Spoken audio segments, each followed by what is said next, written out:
The idea of democratic triage, which came out of this project, is rooted in the American realist tradition, Hans Morgenthau and others, about prudence, about not just simply pursuing policies because they make you feel good or because your intentions are good, but because you have a reasonable assumption that they may succeed and that they may produce something better than what was there before.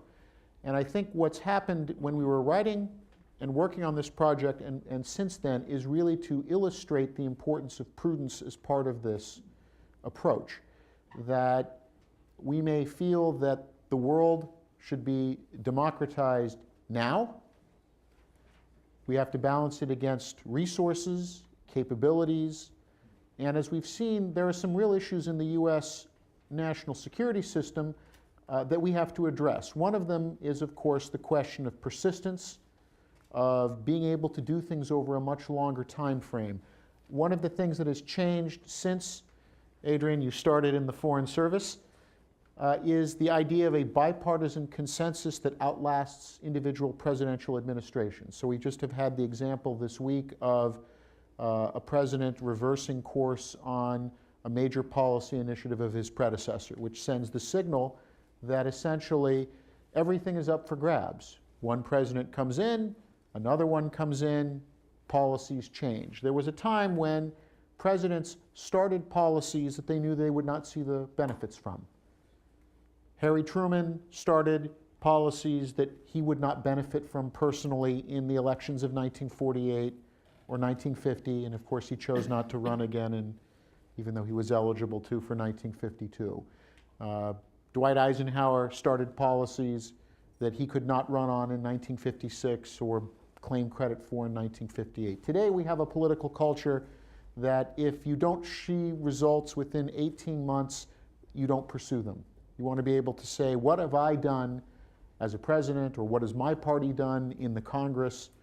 And the idea that someone may get the credit 20 years down the road is increasingly anathema in our political system. But it makes this process of democratization, which is by definition a long-term investment of time, of resources, of energy, more difficult to sustain if people's time frame in Washington is, what are the metrics for 3 months, 6 months, 9 months, 12 months? Anything beyond that, I'm less interested in. Triage forces you also to have to tell people no. And one of the things I've seen over the last number of years has been an unfortunate validation of the triage concept, which is what's happened in Tunisia. Tunisia was a very promising case for democratization. We had all of the ingredients for breakthrough. And then what happened is people said, well, Tunisia is important, but Egypt is important. Sudan is important. Poland is important. Armenia is important. Azerbaijan is important.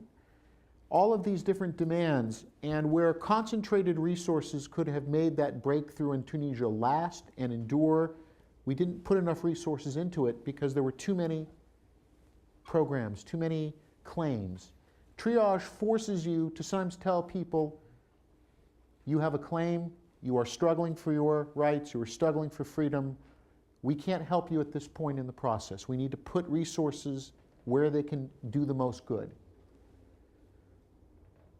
But instead, and this is the chapter on Azerbaijan, we spent a lot of money in Azerbaijan helping the existing government burnish its democratizing credentials without getting much of a return on that.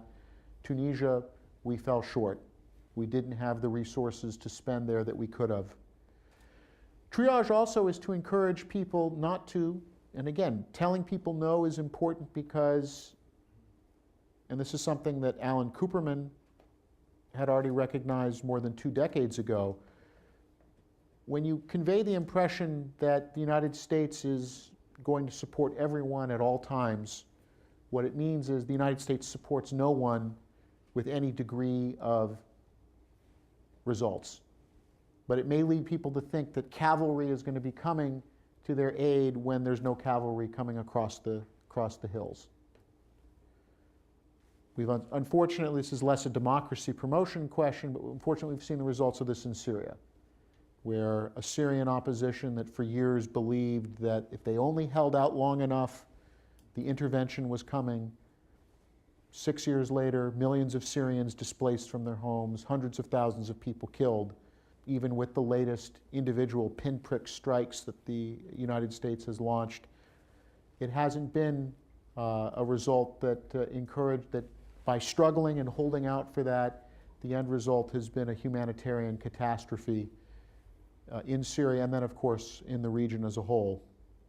So triage forces you to actually have to be honest not only with your own people but with others about what the U.S. is prepared to do, the limits of our support, what we can achieve, and then if we can encourage, in some cases, as Adrian pointed out, in some cases we can encourage longer-term evolutionary change. It might not be immediate, it might not satisfy that I want change now, but if we can do what we did in East Asia, where the reason why, as the map showed for the world, why we have more free and partially free countries in East Asia is that there was an evolutionary approach. It wasn't a all or nothing, everything has to happen this month. We built institutions, we trained people, we gave incentives for existing elites to be prepared to surrender power or to be prepared for the risk of losing power without facing retribution, whether it was in South Korea, where ultimately former political prisoners became elected presidents of their country, or what we saw in Taiwan, or what we saw in Malaysia or Indonesia. These are important evolutionary steps. They took time, but they occurred, and they have been more or less, they haven't always advanced as quickly as we would like. At least there hasn't been that degree of democratic recession.